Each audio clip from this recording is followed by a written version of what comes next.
제12장.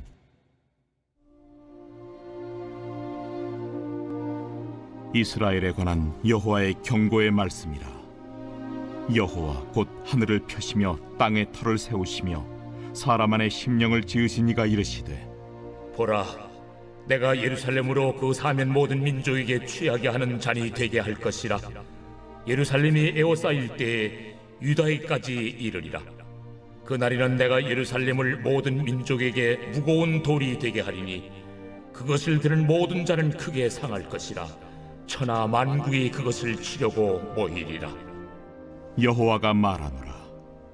그날에 내가 모든 말을 쳐서 놀라게 하며 그 탄자를 쳐서 미치게 하되, 유다 족속은 내가 돌보고 모든 민족의 말을 쳐서 눈이 멀게 하리니, 유다의 우두머리들이 마음속에 이르기를, 예루살렘 주민이 그들의 하나님 만군의 여호와로 말미암아 힘을 얻었다 할지라.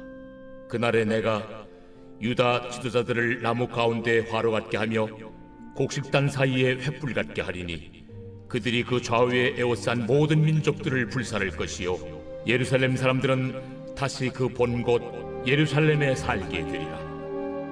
여호와가 먼저 유다 장막을 구원하리니, 이는 다윗의 집의 영광과 예루살렘 주민의 영광이 유다보다 더하지 못하게 하려 함이니라.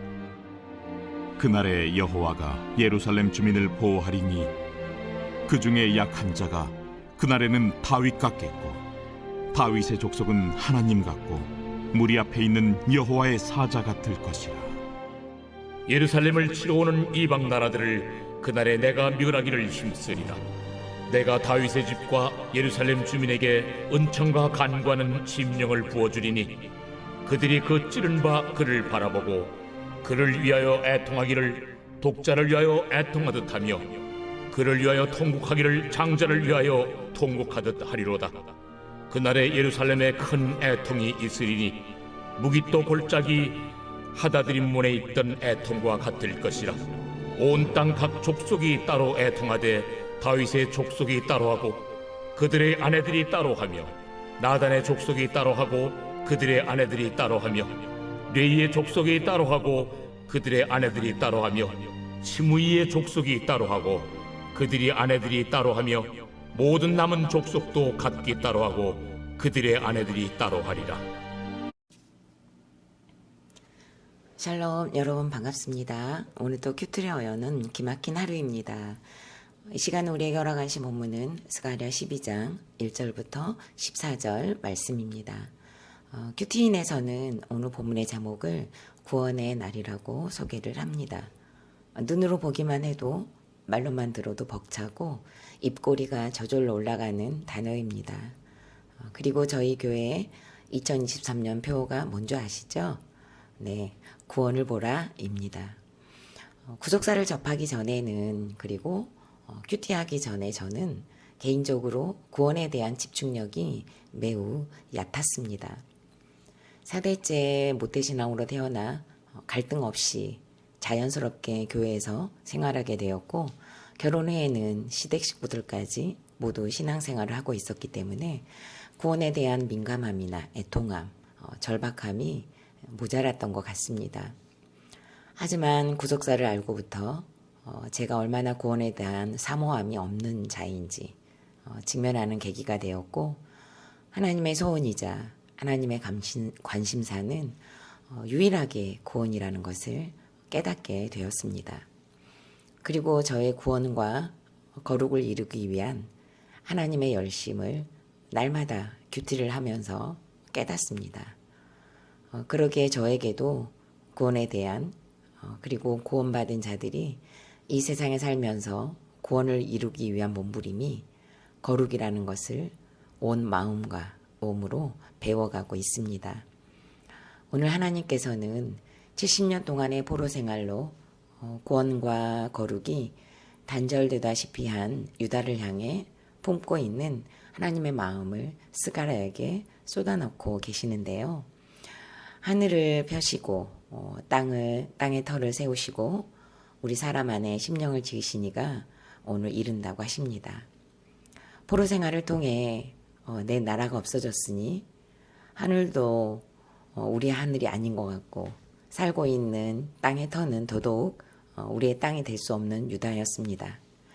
포로 생활에서 태어나 이미 늙어버린 사람들은 어쩌면 평생 내 땅을 밟아보지 못했을 것이고 편하게 하늘을 우러러볼 때도 없었을 것입니다.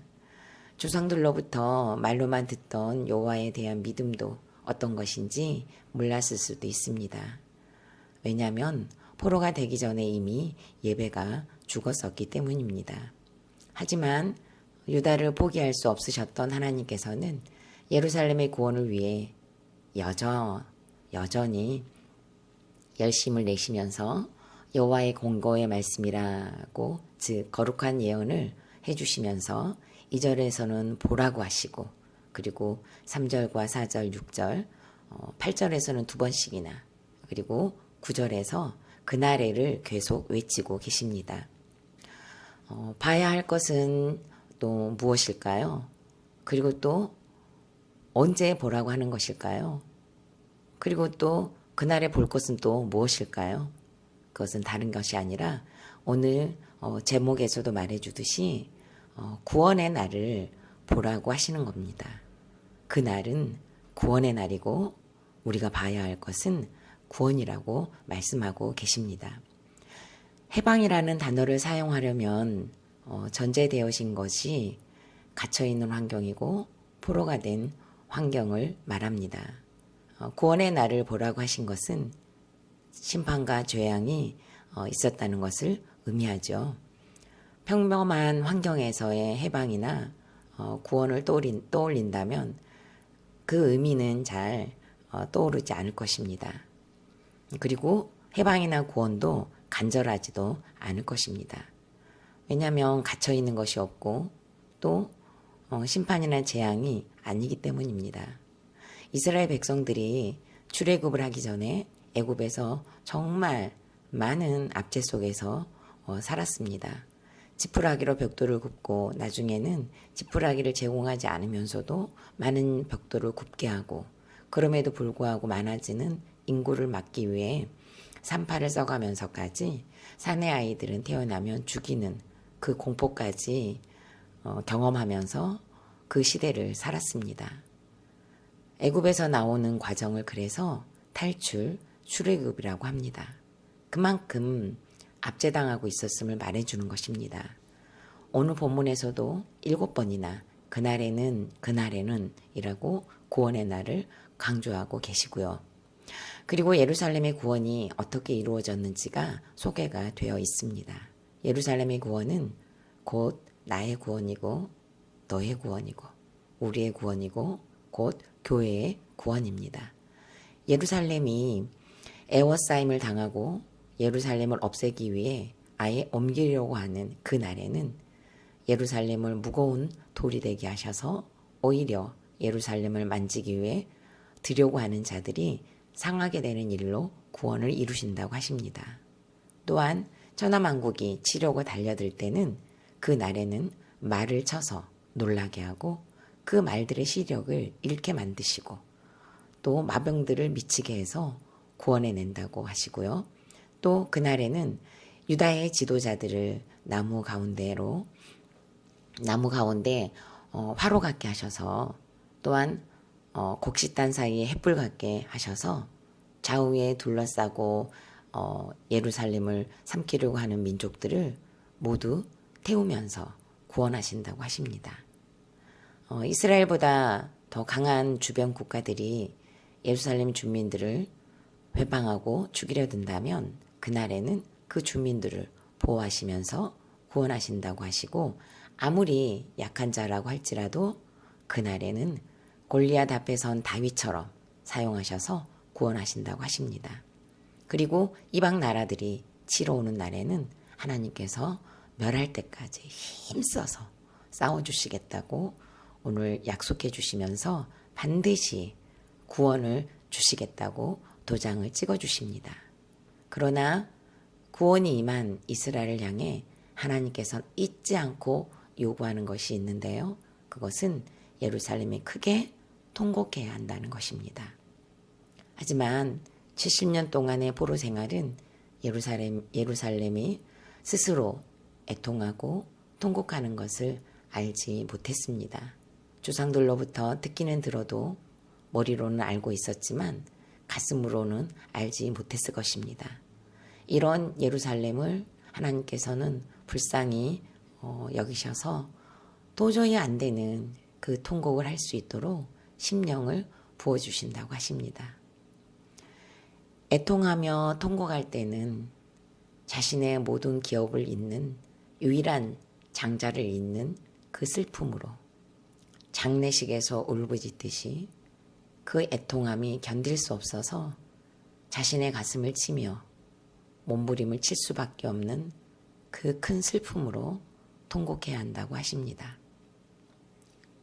그리고 누가 이렇게 통곡해야 할지를 구체적으로 콕 집어서 말씀을 해주십니다. 나라의 정치를 담당했던 왕족들과 그의 아내들이 따로따로 통곡하며 회개를 하고 모든 세대를 걸친 선지자들과 그 아내들이 따로따로 또한 모든 시대에 흘렀던 제제사장들과 그의 아내들이 따로따로 그 밖에 모든 족속들이 각기 따로따로 자녀를 잃는 그 슬픔과 탄식과 같은 통곡으로 가슴을 치며 몸부림을 치며 울라고 하셨습니다. 이 애통과 통곡은 하나님께서 유일한 아들 예수 그리스도를 십자가에 못 박으셔야만 했던 하나님 아버지의 마음입니다. 아들을 보내셔야만 우리를 구원할 수 있는 엄청난 사랑이 이 통곡에 숨어 있는 것입니다. 그러기에 울 수 없는 예루살렘을 향해 뇌의 죄를 본다는 것도 회개를 한다는 것도 심령에 부으시는 은혜가 아니면 예루살렘도 그 통곡을 할 수 없고 그리고 우리도 죄인이기 때문에 부으시는 이 은혜가 아니면 우리도 절대 그 어떤 것도 할 수 없는 무익한 자라는 것을 다시 한번 깨닫습니다.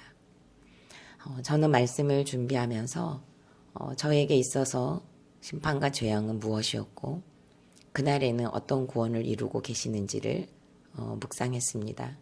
오늘은 우선 한 가지만 다루도록 하겠습니다. 대표적인 고난이 저에게 있는데요. 그 중에 두 번째 고난은 남편으로 인한 심판입니다. 주일학교 아이들도 저의 고난의 양날개를 물어보면 정말 질문이 나감과 동시에 서로 손을 번쩍번쩍 들어서 어쩜 그렇게 모두 100점을 맞추는지 은혜입니다.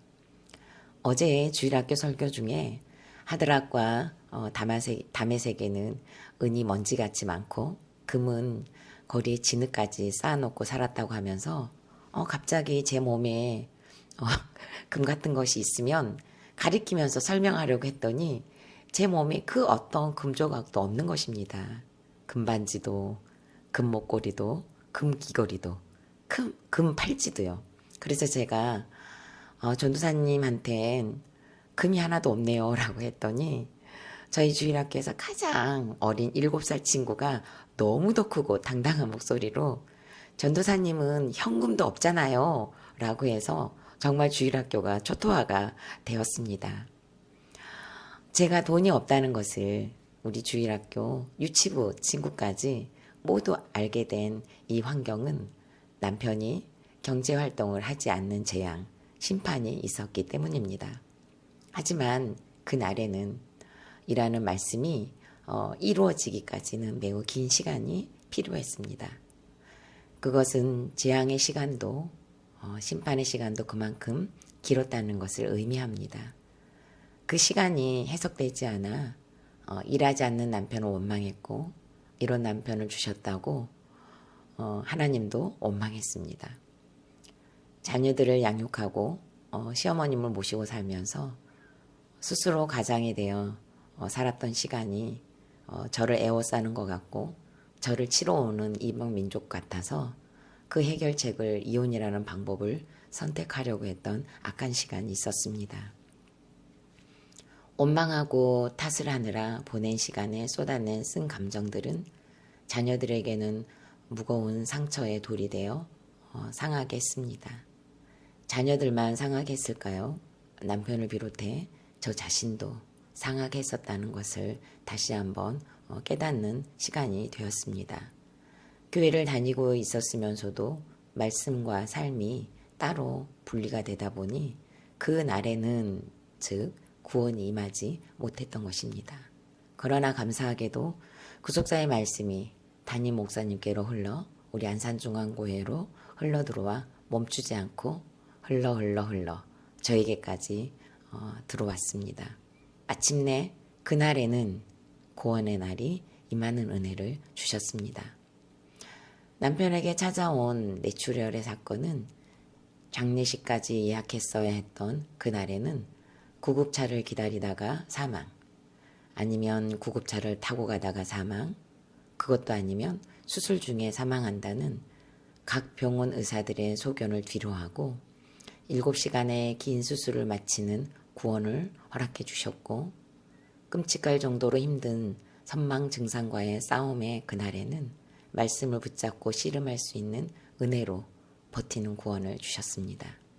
수많은 후유증이 뒤따른다는 그날에는 단순 기억에만 회복이 늦는 것으로 구원의 손길을 멈추지 않으셨고, 그 덕분에 저희 교회에서 한 말씀으로 듣고 가는 구조를 허락하셔서 유다 지도자들을 나무 가운데 화로 같게 기복의 곡식단 사이에 햇불 같도록 공동체를 통해 양육과 훈련을 힘써 해 주셨습니다.